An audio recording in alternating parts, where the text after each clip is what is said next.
जी, अस्सलाम वालेकुम। उम्मीद है कि आप तमाम दोस्त खैरियत से होंगे और आज का दिन भी ट्रेडिंग के हवाले से अच्छा गुज़रा होगा। आज मार्केट में सूरत-ए-हाल सो-सो थी, लेकिन इतनी बुरी सूरत-ए-हाल नहीं रही। ख़ास तौर पर जो आखिरी घंटा था, उसमें माड़ी पेट्रोलियम के हवाले से कुछ मामलात थे। ब उनके बोनस शेयर्स के हवाले से, देन उसमें जो है वो एक अच्छी रिकवरी देखने को मिली। और अगर आप ओवरऑल चार्ट देखें इंशाल्लाह कैंडलस्टिक जो है वो तो आगे चल के हम डिस्कस करेंगे। लेकिन अगर आप ये देखें तो मार्केट जो है वो आपको लोअर लोज़ बनाती हुई नज़र आई एंड देन जो है वो मार्केट में हमें रिकवरी देखने को मिली। तो थोड़ा पुरुम्मीद रहना चाहिए कि इंशाल्लाह सूरत-ए-हाल बेहतर हो जाएगी। इशारिये जो है वो मुस्बत हैं इस वक़्त आईएमएफ की तरफ से भी हमारे इंटरेस्ट रेट के हवाले से भी। लेकिन हमारा इस वक़्त जो मसला है वो पॉलिटिकल है, हुकूमत थोड़ा-सा बैक फुट पर जाती हुई नज़र आ रही है, जिसकी वजह से इन्वेस्टर ये समझ रहा है कि कहीं जो सुप्रीम कोर्ट में रस्साकशी चल रही है, इसके नतीजे में हुकूमत जो है वो घर ना चली जाए। क्योंकि हुकूमत के घर जाने से यकीनन जो हमारी इस वक़्त जो इकोनॉमी की गाड़ी है, वो मज़ीद स्लो हो जाएगी और मामलात जो हैं वो थोड़े-से रुक जाएँगे। लेकिन जो बेहतरी का सफ़र है, अगर ये कहा जाए कि वो ख़त्म हो जाएगा, तो ऐसा नहीं है। वो सफ़र थोड़ा स्लो हो जाएगा, लेकिन ख़त्म इंशाल्लाह नहीं होगा क्योंकि अब जो बुरे हालात थे, उसमें से इकोनॉमी जो है वो काफ़ी हद तक निकल चुकी है। तो रफ़ली 200 पॉइंट्स जो हैं वो आज मार्केट ने मज़ीद लूज़ किए। सर्किट ब्रेकर की बात करें तो 6 कंपनीज़ जो हैं वो हमें अपर कैप में नज़र आ रही हैं, जिसमें काबिल-ज़िक्र और अच्छे वॉल्यूम के साथ कोई कंपनी नहीं है। इसका मतलब है कि इन्वेस्टर जो है वो अभी भी वेट एंड सी पर है। लोअर कैप की बात करें तो लोअर कैप में 6 कंपनीज़ हैं, जिसमें ज़्यादा वॉल्यूम तो यकीनन किसी में नज़र नहीं आ रहा, माँ सिवाय क्लाउड के। क्लाउड का सिलसिला जिस तरह से ऊपर गया था, अब उसी तरह से वापसी का रास्ता इख्तियार किए हुए है। ओवरऑल अगर हम देखें सेक्टर पोजीशन माड़ी की मूव के बाद अच्छी हो गई। ऑयल एंड गैस में 110 पॉइंट्स हैं, पावर जनरेशन के 130 पॉइंट्स निकले जिसमें हबको ने लीड किया, fertiliser 106 points, automobiles and then दीगर जो हमारे सेक्टर्स हैं 2-2 4-4 पॉइंट्स के साथ एडिशन करते हुए नजर आए। लेकिन अगर आप दूसरी तरफ भी देखें तो आपको कुछ बहुत बड़ा डिक्लाइन नजर नहीं आ रहा। ना बहुत बड़ा डिक्लाइन है, ना बहुत बड़ी रिकवरी है। इसका मतलब क्या है? इसका मतलब ये है कि चीज़ें वेट एंड वॉच पर हैं। इन्वेस्टर जो है वो मेरा ख़्याल है कि अगले चंद दिनों में जो सुप्रीम कोर्ट के हवाले से जो फ़ैसला आएगा जो चीफ जस्टिस की तब्दीली है, उसके बाद काफ़ी सारे मामलात जो हैं वो वाज़िया हो जाएँगे कि क्या हुकूमत ठहर पाएगी या नहीं। और ये हुकूमत का ठहरना और जाना या इसका मज़ीद कमज़ोर होना, ये यकीनन आने वाले दिनों में मार्केट को मुतासिर कर सकता है। आगे चलते हैं, कुछ जो है वो मज़ीद अनाउंसमेंट्स हैं, जिसमें बहुत सारी अनाउंसमेंट्स आज कोशिश करेंगे कि उनका ही जो है वो अनाउंस किया जाए, जिन्होंने कोई डिविडेंड वगैरह दिया है, अदरवाइज़ बहुत ज़्यादा हैं।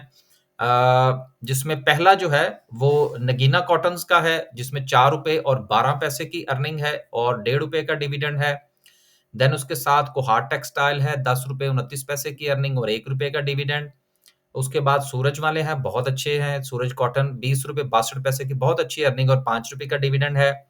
उसके बाद प्रॉस्पेरिटी वाले हैं, ₹4 69 पैसे की अर्निंग और ₹2.5 का डिविडेंड। आगे चलें तो उसके बाद ईएलएसएम वाले हैं, ₹3 97 पैसे सॉरी ₹13 97 पैसे की अर्निंग और ₹5 का डिविडेंड।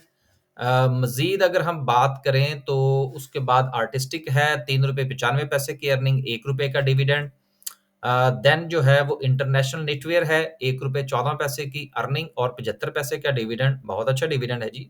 अगर हम अर्निंग देखें ठीक है, कम है लेकिन जो पे आउट रेशियो है वो अच्छी है इनकी और कंपनीज़ की पे आउट रेशियो जो है वो ज़रूर देखनी चाहिए।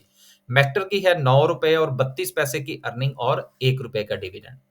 आगे 1-2 खबरें हैं जिसमें पहली खबर जो है वो माड़ी पेट्रोलियम के हवाले से है कि उन्होंने ये डिसाइड किया है कि वो टैक्स रिकवर करने जा रहे हैं उन लोगों से जिन्होंने बोनस शेयर के हवाले से अपना इनकम टैक्स नहीं जमा करवाया। अब देखें ये एक चीज़ थी जो मैं आपसे डिस्कस करना चाह रहा था कि ये मेरे ख़्याल में एक बड़ी ही नादानी जो है वो की है उन दोस्तों ने जिन्होंने जो है वो ये टैक्स के मामलात जो है वो पूरी तरह से नहीं निभाए, अपना टैक्स जमा नहीं करवाया बोनस शेयर्स के ऊपर। देखिए, आपको बात ये समझनी चाहिए थी कि जो आपको बोनस शेयर्स मिल रहे हैं, ये आपकी ही बाइंग प्राइस में से एक्स हुए हैं। तो पे तो आपने कर दिया।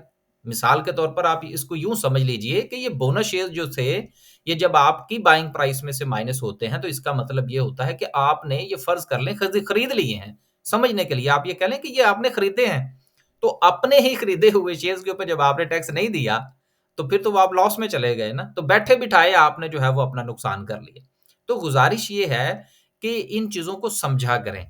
इतना बड़ा शेयर्स आप खरीदते हैं, इतना बड़ा शेयर आपने खरीदा, ₹3000 का शेयर था, उससे नीचे खरीदा या ऊपर खरीदा। अब इतने बड़े शेयर को खरीदने के बाद एक थोड़ा-सा जो उसका टैक्स बनता था, वो आपने जमा नहीं करवाया। तो गुज़ारिश ये है कि छोटी-छोटी ये जो चीज़ें हैं, इनको अंडरस्टैंड किया करें और अपना इस तरह से नुकसान ना किया करें। अब वो शेयर्स बेचेंगे और अपना टैक्स पूरा करेंगे। तो बहरहाल जिन दोस्तों ने तो जमा करवाया, वेल एंड गुड, बड़ी अच्छी बात है। लेकिन जो लोग इसको इस हवाले से जमा नहीं करवा पाए कि उनको इल्म नहीं था, तो उनसे गुज़ारिश ये है कि राइट शेयर्स हो गए, बोनस शेयर्स हो गए, आईपीओ क्या होता है, ये छोटी-छोटी सी जो बेसिक्स चीज़ें हैं, इनको ज़रूर अंडरस्टैंड करें। नहीं तो मुस्तकबिल में भी आप बहुत सारे जो है वो नुकसानात का सामना कर सकते हैं। आगे चलते हैं, अगली खबर जो है वो आईएमएफ के हवाले से है कि आईएमएफ ने ये कहा है कि पाकिस्तान की इकोनॉमी जो है वो राइट ट्रैक पर है और 3.2 की ग्रोथ जो है वो हो सकती है 2025 के अंदर। यानी कि 2024 और 2025 का जो हमारा ये साल है, इसमें 3.2 की ग्रोथ हो सकती है। अब 3.2 की ग्रोथ का मतलब ये है कि पाकिस्तान के हाँ, जो बेरोज़गारी है उसमें भी कमी वो की वाक़या होगी और दीगर मामलात भी बेहतर होंगे। जब बेरोज़गारी में ख़ात्मा होगा, पैसा जो है वो इकोनॉमी के अंदर घूमेगा, तो हमारे जो मुख़्तलिफ़ प्रोडक्ट्स हैं, उनकी सेल्स में भी इज़ाफ़ा होगा। और जो प्रोडक्ट्स हैं, उनकी सेल्स में इज़ाफ़े का मतलब ये है कि कंपनीज़ प्रॉफ़िट कमाएँगी। जब कंपनीज़ प्रॉफ़िट कमाएँगी, तो अपने शेयर्स होल्डर के साथ भी शेयर करेंगी, उनकी ईपीएस भी बेहतर होगी और ये सारी की सारी जो चीज़ें हैं, ये स्टॉक मार्केट के लिए मुस्बत इंडिकेटर्स हैं। तो कबल-अज़-वक़्त हमने इन चीज़ों को देखना है। हाँ, मुआशी हालात के साथ-साथ जो सियासी हालात हैं, उनमें इस्तेहकाम ज़रूरी है। लेकिन हमारे यहाँ तो 70 साल से ही ऐसा ही चलता आया है, कभी ऊपर, कभी नीचे। तो इस हवाले से ज़्यादा परेशान होने की ज़रूरत नहीं है। जो प्रोजेक्शन है आईएमएफ की, इसको ज़रूर कंसीडर करें अगर आप स्टॉक मार्केट में रहना चाहते हैं और इसके साथ-साथ अपना एक फ़ैसला ज़रूर करें कि आया क्या आप ट्रेडर हैं या कि इन्वेस्टर हैं। अगर आप ट्रेडर हैं, उस हवाले से प्लानिंग कीजिए, अगर आप इन्वेस्टर हैं, तो देन उसके हवाले से प्लानिंग कीजिए। अब मिसाल के तौर पर आज जो है वो हमने 4 शेयर्स जो हैं वो और रिकमेंड किए और खरीदे, क्योंकि हमें लग रहा था कि वो शेयर्स जो हैं वो बाइंग ज़ोन में हैं, उनमें रिस्क लिया जा सकता है because we are a trader. तो अगर आप ट्रेडर पॉइंट ऑफ व्यू से बनती हुई ट्रेड नहीं लेंगे, इस डर से माफ़ कीजिएगा, इस डर से ट्रेड नहीं लेंगे कि यार पता नहीं क्या हो जाएगा, तो इसका मतलब ये है कि आप ट्रेडर नहीं हैं। और अगर आप एक अच्छा शेयर सस्ता मिल रहा हो और आप नहीं खरीद रहे, तो इसका मतलब ये है कि आप इन्वेस्टर नहीं हैं। तो अपनी अपनी स्ट्रैटेजी के मुताबिक जो है वो ज़रूर काम किया करें, जहाँ-जहाँ पर अपॉर्च्युनिटी मिल रही हो। मसलन हमने निशात चूनिया पावर की ट्रेड ली थी, उसमें से चलें कुछ मिल गया हमें। हमने क्लोवर की ट्रेड ली थी, उसमें से कुछ मिल गया। बनीज़ की ट्रेड ली थी, उसमें से कुछ मिल गया। तो बात ये है कि जब आप ट्रेड लेंगे तो आपके अगर फ़र्ज़ करें हमारे स्टॉप लॉस हिट हुए हैं, उसके बाद हमने ट्रेड ली, उसमें से कुछ प्रॉफ़िट आया है, तो ये नफ़े और नुकसान का सिलसिला जो है ये मार्केट के साथ चलता है। तो अपने आप को इसकी आदत डालिए। तो अगर आप हमारा व्हाट्सएप ग्रुप जॉइन करना चाहते हैं या आप स्टॉक मार्केट में अकाउंट ओपन करवाना चाहते हैं, तो हमारे 2 नंबर्स हैं। इन दोनों में से किसी भी नंबर पर आप राब्ता कर सकते हैं। एक जो है वो 0044 जो कि बाहर का नंबर है 7943297502 और दूसरा जो पाकिस्तान का नंबर है वो है 0320 646 7156। आप अकाउंट ओपन करवाना चाहते हैं या हमारे व्हाट्सएप ग्रुप के में बाइसेल ग्रुप में शामिल होना चाहते हैं, दोनों सूरतों में आप राब्ता कर सकते हैं। अब चलते हैं और बात करते हैं आज की कैंडल की। आज की कैंडल को थोड़ा-सा अगर हम पहले देख लें कि डे के पॉइंट ऑफ व्यू से आज वॉल्यूम की क्या सिचुएशन थी। तो वॉल्यूम में अगर आप देखें तो रफली अगर आप इसके ऊपर पूरा-सा थोड़ा-सा इसको हम बड़ा कर लें, तो देखें कि बिल्कुल वॉल्यूम जो है वो ना होने के बराबर है। ना होने का मैं इसलिए कह रहा हूँ कि जितना बड़ा इस वक़्त इंडेक्स का साइज़ हो चुका है, थोड़ा-सा वॉल्यूम जनरेट होना चाहिए था। लेकिन चूँकि जैसा कि अभी मैंने गुज़ारिश की कि इस वक़्त पॉलिटिकल सिचुएशन जो है, वो मार्केट की फ़ेवर में नहीं है। तो वेट एंड वॉच है, मंथ का आखिर हो चुका है, वो भी जो है वो नया मंथ भी आ जाएगा और साथ में जो न्यूज़ है सुप्रीम कोर्ट के हवाले से वो भी 2-4 दिन में क्लैरिटी की तरफ चली जाएँगी। अब हम बात करते हैं थोड़ा-सा स्मॉल जो टाइम फ्रेम है और देखते हैं कि रिकवरी की क्या सिचुएशन थी। मार्केट जो है वो रिकवरी पॉइंट ऑफ व्यू से हमें आज दूसरे सेशन अपनी सपोर्ट से रिकवरी देती हुई नज़र आई एंड थैंक्स टू माड़ी पेट्रोलियम। मार्केट अपनी रेजिस्टेंस को के पास गई और वहाँ पर हमें सेलिंग प्रेशर देखने को मिला। मार्केट का जो वॉल्यूम है वो मार्केट को सपोर्ट करता हुआ नज़र आया। हमने 2 चीज़ें देखना होती हैं। नंबर 1 कि अगर मार्केट गिर रही है तो देन उस वक़्त वॉल्यूम की क्या सिचुएशन है? क्या वॉल्यूम बढ़ रहा है या वॉल्यूम कम हो रहा है? इसी तरह से जिस वक़्त रिकवरी की सिचुएशन होती है तो उसमें भी हमने कोरिलेट करना होता है वॉल्यूम को, क्योंकि हमने टेक्निकल्स की बुनियाद पर काम करना होता है, तो हमारा मेन मकसद जो है वो वॉल्यूम को देखना होता है, क्योंकि वॉल्यूम ही एक ऐसी चीज़ है जो कि बाय और सेल की अपॉर्च्युनिटी को जनरेट करते हैं। अगर वॉल्यूम नहीं है, आपके पास जितना चाहे अच्छा शेयर है, जितना चाहे अच्छा लेवल है, आप लेके बैठे रहेंगे। ना वो बिकेगा, ना आपका लॉस या प्रॉफिट जो है वो एग्ज़ीक्यूट होगा।